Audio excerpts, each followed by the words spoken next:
నేనేదో కేరళ ఎడ్యుకేషన్ అమలు చేస్తాం అంటూ ఏదో ఉపన్యాసాలు విన్నాను నేను. కేరళ ఎడ్యుకేషన్ అనేటువంటిది అద్భుతమైన ఎడ్యుకేషన్ ఏం గాదు.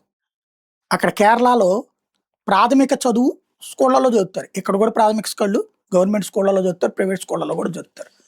అక్కడ చదువు పూర్తయిన తర్వాత చదువు 10థ్ క్లాస్‌లో ఇంటర్మీడియేట్ దగ్గర నుంచి అనేక మంది వృత్తి విద్యలకెళ్ళిపోతారు.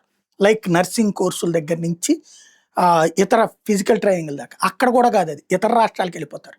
మీరు చూడండి ఇక్కడ టీ అమ్ముకునేవాడి దగ్గర నుంచి నర్సులు దాకా అనేక మంది కేరళ వాళ్ళే ఉంటారు. కేరళలో చదువుకున్న యూత్ కేరళలో ఉద్యోగాలుండవు. ఉపాధి ఉండదు. చివరికి అక్కడ ఏదైనా పరిశ్రమ పెడితే దాన్ని నాశనం అయ్యేదాకా వదిలిపెట్టరు. కేరళ యూత్‌లో ఇప్పుడు ప్రశ్న రేగుతున్నది అదే. భారతదేశంలోనే కాదు ప్రపంచం నలుమూలలా బ్రతుకుతున్నది కేరళ యూతే. అక్కడ 100% అక్షరాస్యత కరెక్ట్. అదే సందర్భంలో 90% మంది నిరుద్యోగము కరెక్ట్. ఎవడికి ఉద్యోగాలు రావు. ప్రైవేట్ ఉద్యోగాలు కూడా పక్క రాష్ట్రాలకెళ్ళి బతకాల్సిందే. కేరళ గొప్పది కాదు, ప్రచారంలో మాత్రమే గొప్పది.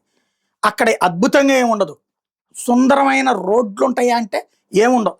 మనకున్న ఇన్‌ఫ్రాస్ట్రక్చర్‌లో 10వ వంతు ఉండదు అక్కడ. అయ్యప్ప స్వాములు దీక్షలకెళ్తారు గదా!